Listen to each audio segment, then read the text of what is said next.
Let me rock you to sleep. Why do I keep posting videos about Nick and Nate Diaz and other people who I find inspiring?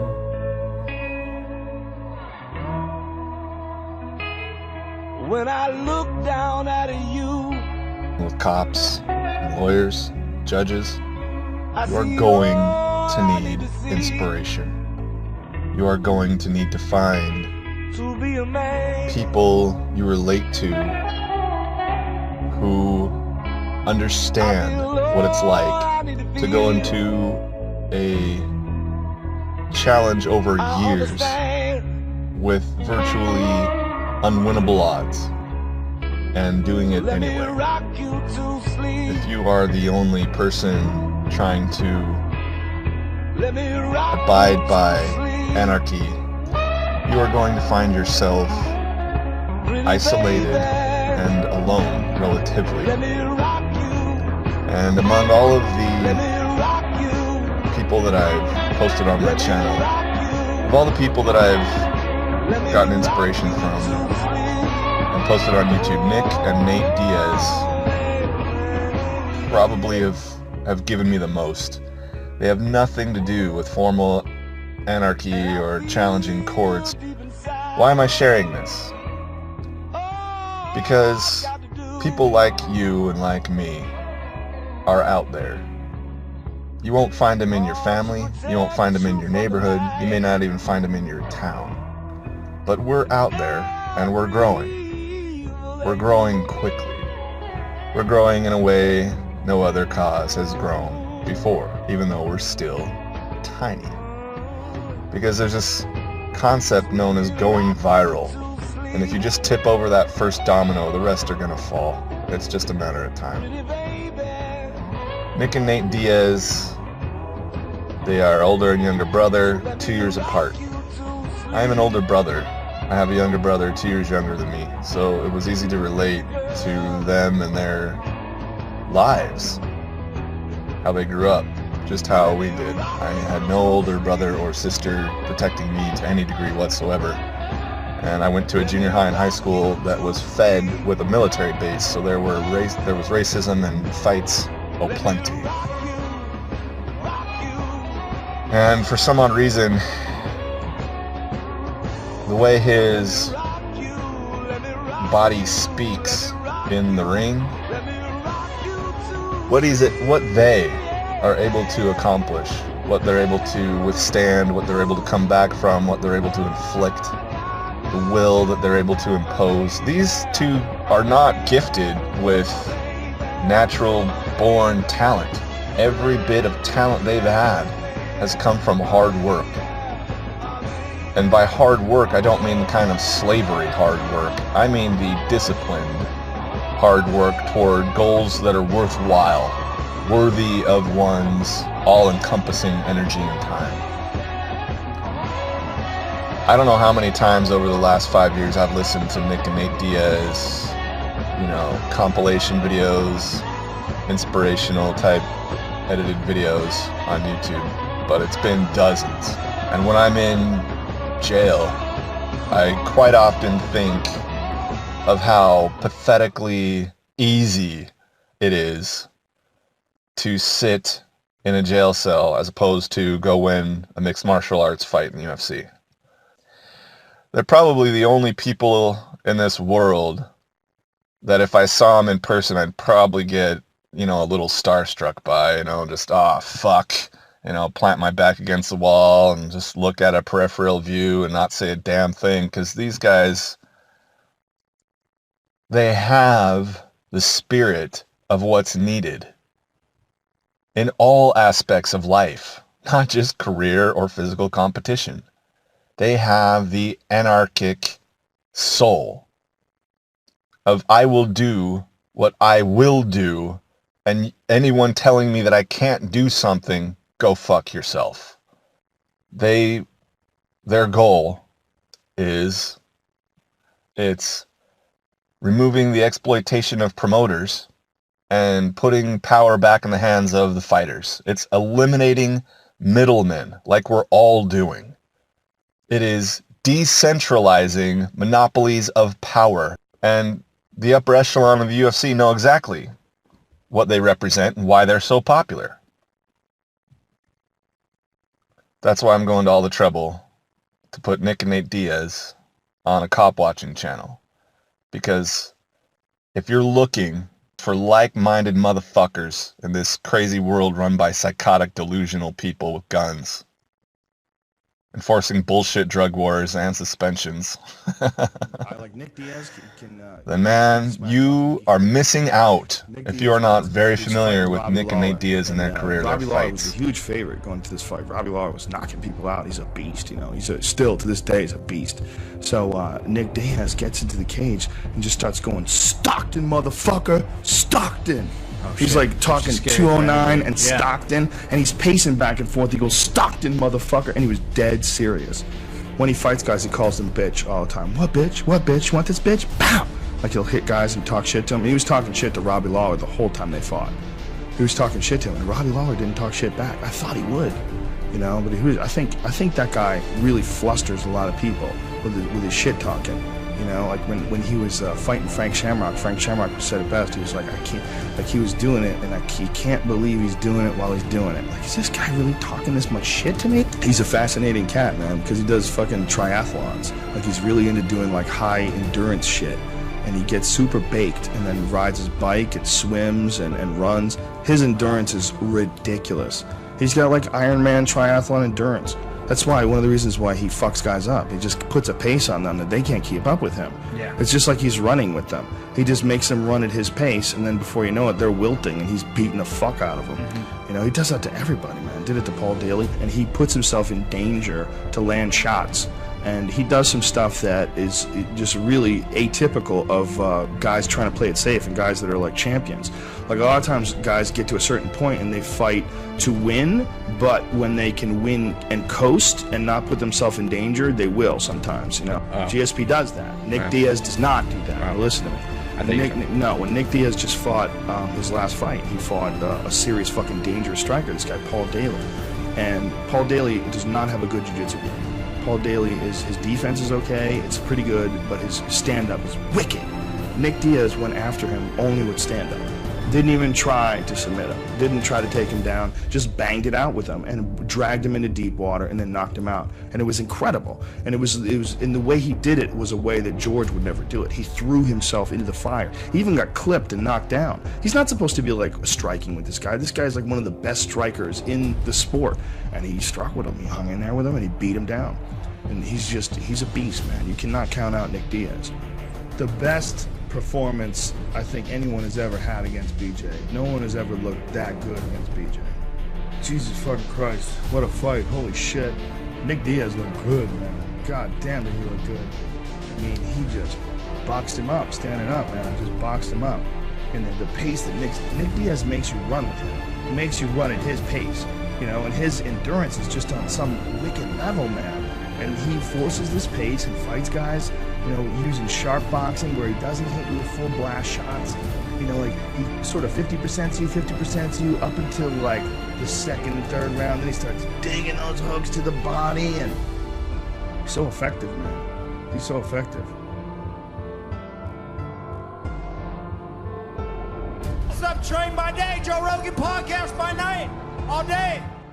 Like, I put a lot into this. Like, people don't understand. Like you want to come into this like with a nice wife and a nice life. I'm like, motherfucker, I didn't get none of that. I don't get to go home to my nice wife and nice life. And if you're doing that every day and you're putting all that effort into your nice wife, I'm putting 100% into what I do.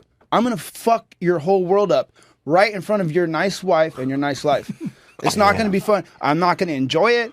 That's where we get into this huge controversy. Oh, I just love what no. This is a curse. And then I wound up in the guy for the job, and it's just what it is. So we'll deal with it. And, you know, I'm either going to go out there and get kicked around now, or maybe I'm kicking myself later, you know. Yeah. I could have been a contender. I could have been somebody. Well, everybody supports I've never lost the fight that I'm fighting. So I've lost. You got a guy that either going to run away or hold on.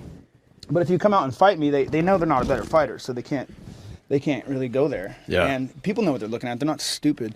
If I want to say fuck you and look at you to your face and say, hey, fuck your mother, then that's I can do that. So now you want to change fucking governments.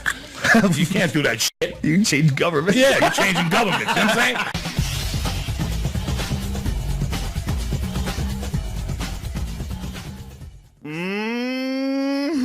Sweet bitches, here we go.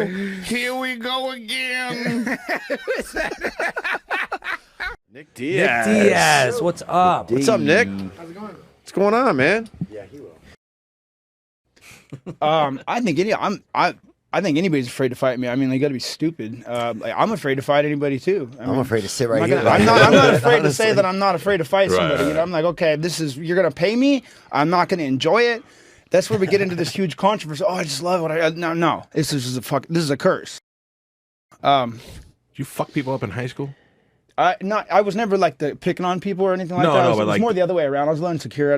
I was broke. I was on welfare. I was getting dropped off from the corner. My mom dropped me off down the street. She's driving a shitty car. It embarrassed me too. Yeah, dog. I fucking feel that. And I wouldn't go to school unless like my clothes looked right or something. I was like really like, insecure. you know, I had a really hot girlfriend in high school, and I would get in fights over that. And then by the time I got into high school, I was moved around a lot of schools, so I was getting in fights in high school over that. And then I had bad attendance, and they put me on some half-day thing where they're like, okay, you're dangerous, you're on a half day, and we want you to make perfect attendance before you can come back to a full day, and we're going to escort you from class to class. I'm like, I'm already embarrassed and insecure enough to be in school. I'm getting in That's fights pretty all the time. impressive, though, man. Be escorted from class to class. Like, it was a weird, spelling, and then my mom, she was kind of a pushover. She wasn't like gonna go like, hey, you know, this is bullshit. You know what I mean? So I just basically had no shot at doing well in school. So I dropped out sophomore year and started competing in jiu-jitsu. I wanted to wrestle in high school, but I didn't. You know, didn't really work out like that because I didn't have the attendance. Do you feel like you'd missed your calling though? Like you could have, like in that sport, you would have done amazing in wrestling. I think I would have done great. I mean, the wrestling coach wrestling coach has to be crying that this guy didn't have attendance to get him on the team. The thing about wrestling, I wasn't a very strong guy, and I wasn't a very fast learner when it came to wrestling. You know, because in jiu-jitsu, a guy wrestles you down, and then you learn jiu-jitsu from the bottom, anyways. So I learned wrestling a lot better after I understood how to to defend myself on being on bottom, which wasn't hard because they always throw me on bottom. I was 15 years old. You had a bunch of wannabe pro bodybuilders, football players, and pro wrestling. Everybody was doing a pro wrestling thing back in the day, and a lot of those guys tried to transition over. So I always had different looks in the gym, when it came, like strong guys, steroids. That's why you would get into doing mixed martial arts or fighting, because you're strong or something, or maybe you did some other sports, or someone would make this. I was already doing martial arts, and I was already getting in fights, and I actually went to go train to learn how to fight better. So when I end up in a fight over my girlfriend or over whatever kind of nonsense, whatever gangster bullshit I had was going on back then, like I was gonna get the better of it, and then I started having real confidence when I was like, I'd come home, tell my friends, I'm like, yo, dude, I just tapped out this guy. He's like buff, I'm like, dude, I would choke your dad. You don't understand. And they would be like, that's when I was infatuated. Like, I would choke your dad? Yeah. Well, I mean, we're 14. Yeah, I fuck your dad up. Yeah, man. I'll fucking whoop your dad's ass. And it's nicer than saying I choke your mom. That's for sure. How close did you come to it just being wrong, where you were on the, out on the streets and not competing and making something of your life? Well, I never, I was really versed when it came to like the dope game. You know what I mean? Like I never got into that. I was always smoking a little weed, but I never got into. Everybody's parents were dealing dope, and their house was a meth lab or something on every there's I grew up next to a trailer park. Like half of the park was like meth labs. Where'd you grow up? Over Stockton, Lodi, California. I just broke down there. We had a tire go flat on the bus, and I got out and I was like Stockton. I was like, I'm like, where's the Diaz brothers? Right. And we walked down to find some civilization because we're off the highway. And these dudes pulled up and they were like, yo, you don't want to be walking over here. Where are you guys? Are you guys broken down in that tour bus? And I was like, oh, shit. Yeah, imagine you just broke down there. Imagine you growing up there. That'd be crazy. Come back and there's nothing left of your bus. Yeah, you know what? It's actually a really nice place to live as long as you understand. Like you're not going to, just because, you're in Stockton doesn't mean you want to go downtown. Nobody goes downtown. There's the courthouse. There's, it's kind of grimy over downtown, but on the north side of town, towards Lodi, it's kind of nice. Like I live in an area over there. It's called Murata, and it's a lot of trees and stuff. It's older houses. My mom rented a house over there, like a three bedroom house, 1 bathroom. We're all 5 living in it, and it was a shitty place. It was like my neighbors had nice houses, but at least she got us onto the nicer area. onto the nice side of the freeway. Yeah, right. So and I'd always hang out there. All my friends, they all grew up around there. Some nicer houses, and so before I did my last fight, I stuck to game plan and just bought a house over there. Nice. So That's cool, man. Is it true you swam Alcatraz? Yeah. No, it's I do a lot of triathlon. I usually do like anywhere from I want to say 8 to 12 races a season since I was 18. I was a swimmer. My mom put me in swimming, swimming and a little bit of karate. So I got to as far as falling off and joining the whole dope game and the gangster scene and all that, I just knew better. You know what I mean? Like So your mom raised you right. Yeah, so somewhere in there. Well, somewhere in there. Yeah. No, I'm serious. No, she did it really. I mean, I really, owe her the world. But the thing is, everybody else's parents were like selling dope. They were going to school with nice clothes. I was like, what? And my mom's like working, 8-hour days at a restaurant for 30 years. So I wasn't. But single mom. Single mom. Where was your dad? He was cooking. He was in the picture, in and out. Yeah. Yeah. You cool with him now? They're fine now. Yeah, they live together. I mean, that's cool. It is what it is. What, did it frustrate you to see the kids with nice clothes, knowing how they were getting their driving clothes? cars when they turned 16 drove me crazy. I just wanted to fight everybody, right, on account of that. Then when it came my job, I was like, shit. But I mean, at least I was. Can you talk about Alcatraz? I want to go back to Jamie Jessa. So you swam Alcatraz? Yeah. So there's a triathlon. There's also a swim. It's Escape from the Rock triathlon, Escape from Alcatraz. 2 different events. How hard is it to swim? In the last 15 years I've been racing. Like I did that one 5 times. Right. So the swim is 1.5 miles, and it's really a lot nicer than you think. One time it was really nice, and then a couple times it was a little bit harsh, but it was never as bad as swimming over in Santa Cruz. Like I said, 17 years, 3 to 5 fights a year. You don't understand when you have a fight coming up in 3 months, so you're going to get 3 a year. So each 3 months you have another fight. Right. So when you have a fight coming up, it's like someone's out to get you. Like it was the same thing in high school. When I was in high school, they were like, "Oh, so-and-so's going to fuck you up today," and you're like, "Oh shit." I'm like, "Really?" Well, tell them I said, "Fuck you." Then you're walking around like, then you're walking around like, shit, man. Like every time you turn the corner, you're like, "Hey, yo, come with me, because I'm gonna go over here." And so it's the same thing. Now you have a fight, someone's talking shit, you wake up, you're like, fuck, what did they say today? The media's going. It's like, it's rough. You don't really have time to deal with a lot of other stuff. That's why I said, you really, after a while, you realize there's more to life, and you start to go, man. And I used to get real mad when people would understand things that I didn't understand and get more money or make more money or end up on a Wheaties box. I was like, what the fuck are they doing? I whoop your ass. I'm like light years ahead of people. Like it's amazing. Like, okay, there's a big 4-year gap. Okay, like me and George St. Pierre, who actually I got in the UFC before him, but Robbie Lawler, Carl Parisian. Robbie and George are the only ones that are still like even fighting. George isn't even fighting right now. Who bugs you the most? 4 years later, then there's a couple guys. Then Carlos Condit, which is, probably the only one. But he's done now, right? He's gonna retire. I think so. I mean, I think he should. They're just not. He doesn't have the character. He hasn't invested in the right type of character. Like I put a lot into this. Like people don't understand. Like you want to come into this like with a nice wife and a nice life. I'm like, motherfucker, I didn't get none of that. I don't get to go home to my nice wife and nice life. And if you're doing that every day and you're putting all that effort into your nice wife, I'm putting 100% into what I do. I'm gonna fuck your whole world up right in front of your nice wife and your nice life.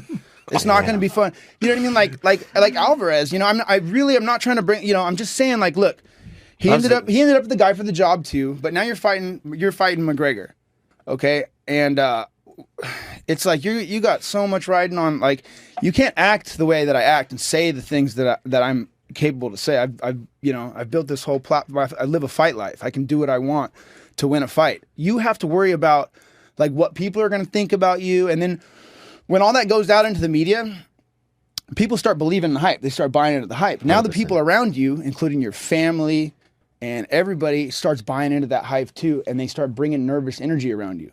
And then like you maybe say some kind of comments or say something in the media, and then they don't really agree. They're like, oh, or let's say I get suspended or something from the athletic commission for, so everybody's calling me and they're being negative about it. I'm like, no, fuck, I wanted to get suspended. Who gives a shit? I would never have had a vacation. People are telling me, oh, sorry, you got suspended. And, and it's just negative energy, it's just negativity, and you got to get it, like, you got to just ignore it. But are you so frustrated? When you have the whole family and a whole, like, you got too much riding on all that stuff to be able to have the freedom to do what you want, say what you want. If I want to say, fuck you, and look at you to your face and say, hey, fuck your mother, then that's, I can do that. See, I don't have to worry about, like, what am I, being a good role model. That's why you're one of the biggest pay-per-view draws and why people want to watch you fight. I didn't know I was famous, like, for a really long time. So when I fought George St. Pierre, I have, like, a soccer mom pulling up to me, next to me at a stoplight, and she's going, I hope GSP beats her. I'm like, bitch, we're in Lodi. I'm like, we're in fucking Lodi, and I got a soccer mom coming up hoping I'm like, where's the hometown love, right?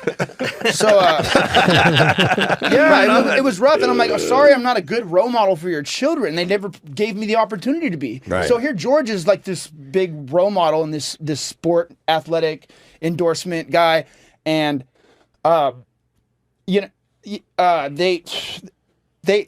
he starts talking shit, going like, okay, Nick Diaz is a bad guy.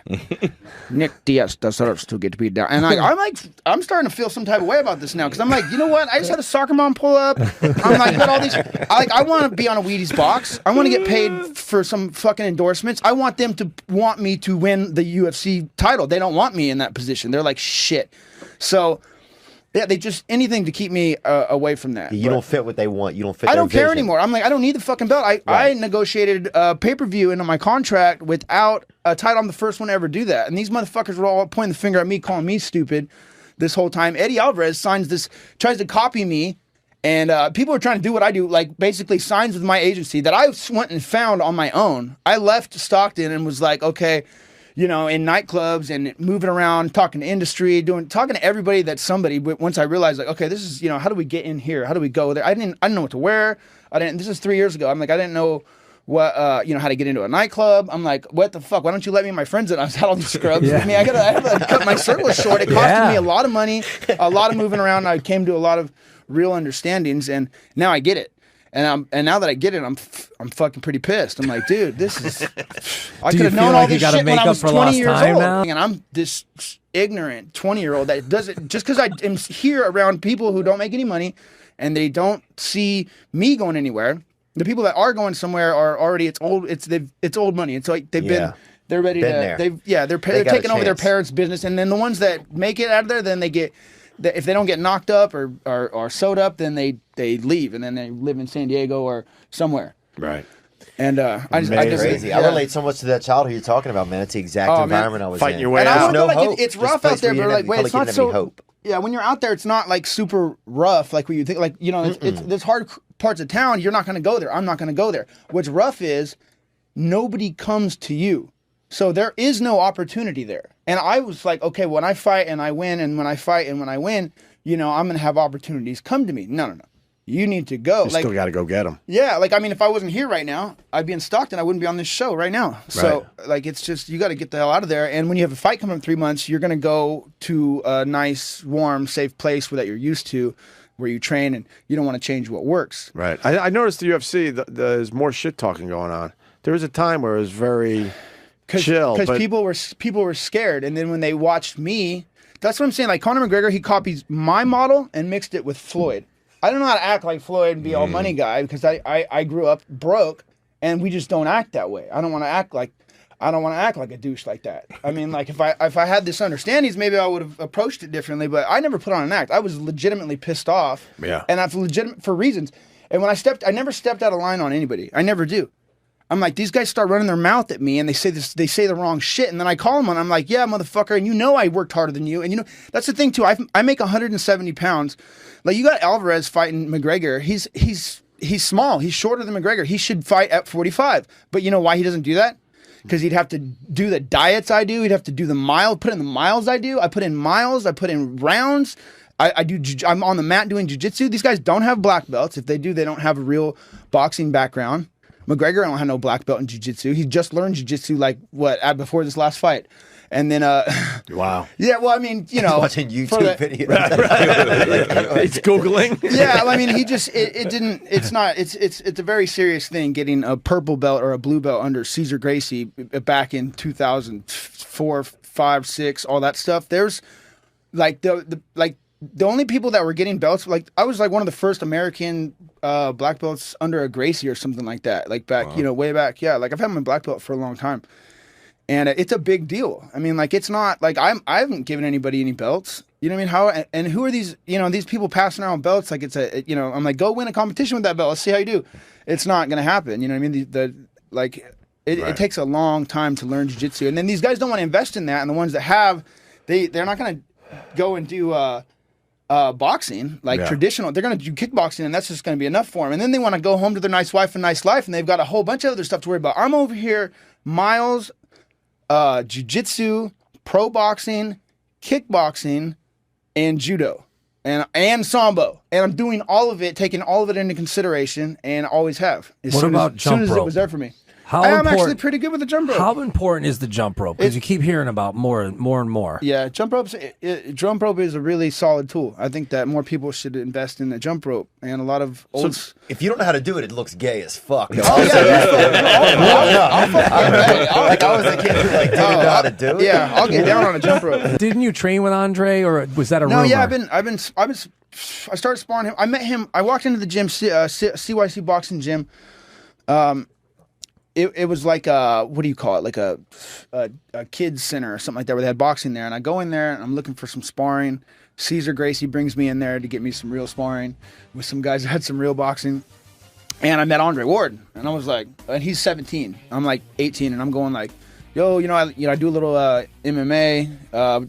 Maybe we could help each other out. I'm gonna be in boxing, this and that. And he's like, looks at me like, okay. He's like, yeah, it's a lot of hard work though. I'm like, okay. I was like, I thought I was starting a conversation. It's a lot of hard. I'm like, okay, I get it. I see how it is. So then I'm like, maybe a year or two later, I sparred Christian Cruz and a couple pros like in that gym. And then he walks in. I think he was sparring Chris that day, and then they let me come in after Chris. Okay. And then I just ran across the ring and started throwing hard shots at him.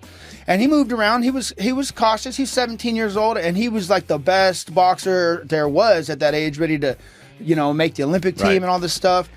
And so from then on, I had random sparring with him throughout the years. They'd call me every time they were fighting southpaw. They'd call me in. I'd come in. I wouldn't, I would not show up.